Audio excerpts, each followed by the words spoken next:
नमस्कार, स्वागत है आपका इन खबर में। मैं हूं ऋषि सिंह आपके साथ। इजरायल और हमास के बीच जंग लगातार 7 दिनों से जारी है। इस जंग के बीच फंसे भारतीय लोगों के लिए ऑपरेशन अजय भी तेजी से चलाया जा रहा है। आपको बता दें कि आज दूसरा जत्था भी इजरायल से भारत आ चुका है। इस विमान में 235 भारतीय वतन वापस लौट चुके हैं। विदेश मंत्री एस जयशंकर ने विमान में बैठे यात्रियों की तस्वीर साझा की। वहीं इजरायल ने हमास के ठिकानों पर जमकर हवाई हमले किए हैं। इजरायल के लड़ाकू विमान लगातार हमास के ठिकानों पर बमबारी कर रहे हैं और उसे तबाह कर रहे हैं। साथ ही जमीन के एक के बाद एक हमले इजरायल की तरफ से हो रहे हैं। वहीं दूसरी तरफ युद्ध के बीच मुलाकातों का दौर भी जारी है। अमेरिकी विदेश मंत्री ब्लिंकन ने फिलिस्तीन के राष्ट्रपति महमूद अब्बास से मुलाकात की है।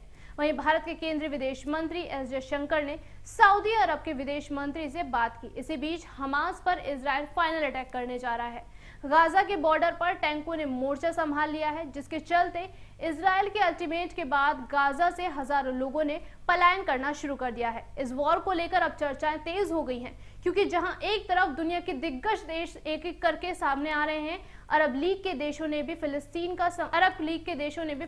के समर्थन में हुंकार भरी है, तो बड़ी संख्या में वो देश भी हैं जो इजरायल के साथ खड़े हैं। इस बीच समझौते को लेकर 2 स्टेट सॉल्यूशन समेत अन्य फॉर्मूले पर भी बात हुई, लेकिन फिलहाल कोई कंक्लूजन निकलते नहीं दिख रहा है। ऐसे में दोनों देशों की लड़ाई अब तीसरे विश्व युद्ध की तरफ बढ़ने का संकेत देने लगी है, क्योंकि इजरायल भी साफ कर चुका है कि वो युद्ध तब तक खत्म नहीं करेगा तब तक हमास का एक चरमपंथी लड़ाका खत्म नहीं किया जाता। दरअसल फिलिस्तीन के खिलाफ युद्ध के मैदान में उतरा इजरायल अलग अलग मोर्चों पर लड़ रहा है। सबसे पहले 7 अक्टूबर को फिलिस्तीन समर्थक हमास लड़ाकों ने अचानक इजरायल में घुसपैठ की और हमला बोल दिया। इजरायली नागरिकों की बर्बरता के साथ जान ले ली गई, उनका किडनैप कर लिया गया। बाद में इजरायल ने युद्ध की घोषणा की और हमास के खात्मे के लिए सेना को गाजा बॉर्डर पर उतार दिया। वहीं हमास के समर्थन में लेबनान ने इजरायल पर बम बरसाए।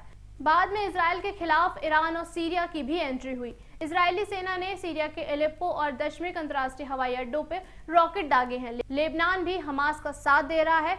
हिजबुल्लाह के लड़ाके हमास के साथ मिलकर इजरायल पर हमले कर रहे हैं। ऐसे में लेबनान और इजरायल के बीच जबरदस्त तनाव है। कहा जा रहा है कि ये जंग अब बड़ी होती जा रही है, क्योंकि इजरायल को दक्षिणी उत्तरी सीमाओं और समंदर में सटे इलाकों से दुश्मनों से मोर्चा लेना पड़ रहा है। हिजबुल्लाह और ईरान की भी जंग में एंट्री से मुश्किलें बढ़ना तय हो गई हैं। ये गौर करने वाली बात है कि किसी भी सरकार ने हमास का खुलकर समर्थन नहीं किया है।